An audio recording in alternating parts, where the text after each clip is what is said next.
pag-aralan muna natin yung diagram. Ito yung line 1 natin guys, selector switch natin na single pole double throw. Ang ibig sabihin, pwede lilipat dito, pwede lilipat yan sa kabila. Pwede siya ganun, pwede rin siya dito, no? Tapos, push button natin na stop start. Ito siya, no? Momentary push button ito guys. Pag bitawan natin guys, babalik siya sa normal position na naka-open. Ito naman yung IR natin na impulse relay. Ito na siya, no? Main contactor natin, ito na siya. Ito naman yung push button natin sa start, ito na siya. At saka ito naman yung sa stop. Ngayon guys, pag i-select natin ang selector switch dito, ang unang gagana ang impulse relay natin, no? Pag i-press natin to guys, no? Gagana ang IR, kung magkakaroon ng power ito, gagana ang IR. Pagana ng IR guys, i-close to ng IR, no? Ang kuryente ngayon dadaloy dito, no? Gagana ngayon ang magnetic contactor natin, ito na siya. Gagana ngayon siya, no? Ngayon dito naman hindi gagana dahil putol. Ito kasi putol to dito guys, hidden line kasi ito. Ngayon, pag bitawan natin to guys, babalik to sa normal position na naka-open dahil momentary push button ng ating ginamit. Ngayon, still pa rin ito magko-close, no? Still pa rin gumagana ang magnetic contactor natin. Pag gana ng magnetic contactor, i-close naman ito guys, no? Ang motor ngayon, gagana ngayon ang 3-phase motor natin. Pag i-on natin tong CB na circuit breaker natin, itong 3-phase. Ito kasi yung overload, no? CC, contactor, contact, gagana siya ngayon. Ngayon, pag i-press naman natin to ulit, mag-close ito guys. Pag close nito, mag-trip naman ito guys. Iti-trip ito ng IR. Pag trip ng IR, mag-open yan.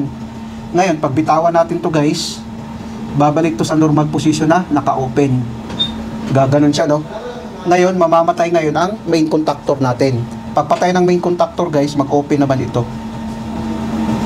Mamamatay ngayon ang 3-phase motor natin. Ang selector switch, naka-select dito guys, no? Pag naka-select dyan ang selector switch, i-press natin to guys, mag-close ito. Gagana ngayon ang magnetic contactor natin. Pagana ng magnetic contactor, mag-close ito. Mag-close din ito guys, no? Gagana ang 3-phase motor natin. Pag i-on natin tong circuit breaker, itong dalawa. Ngayon, pag bitawan natin to guys, babalik to sa normal position na naka-open. Still pa rin gumagana ang magnetic contactor natin. Ngayon, pag i-press natin to guys, mamamatay siya, no? Pagpatay niya, ang kuryente kasi hanggang dito na lang, so mamamatay ang magnetic contactor. Ito siya, mag-open naman ito. Pag bitawan natin to guys, babalik to sa normal position na naka-close. Ganun siya. Pag i-select natin tong selector switch dito, no? Nakaganon siya. Ang unang gagana ang itong push button na ito. Na ating paganahin. I-try natin. On natin to. Try natin ganun, no? Nakapihit siya dito. Try natin. Ito ang unang gagana guys. Ayan, kung makikita natin, no? Pwede rin natin i-off dito. Try natin ulit. Gumana siya. Pwede natin i-off dito, no? Tapos pag ito naman i-press natin, hindi siya gagana dahil putol, no? Putol kasi.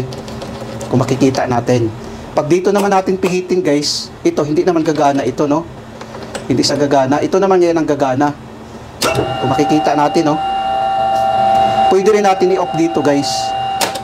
Pareho lang ang function niya. Kung makikita natin, no? Ayan. Gumana siya.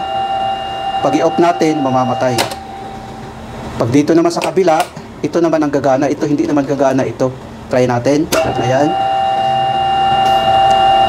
Tapos, pwede naman natin i-off dito. Yan siya guys. On. Tapos, off.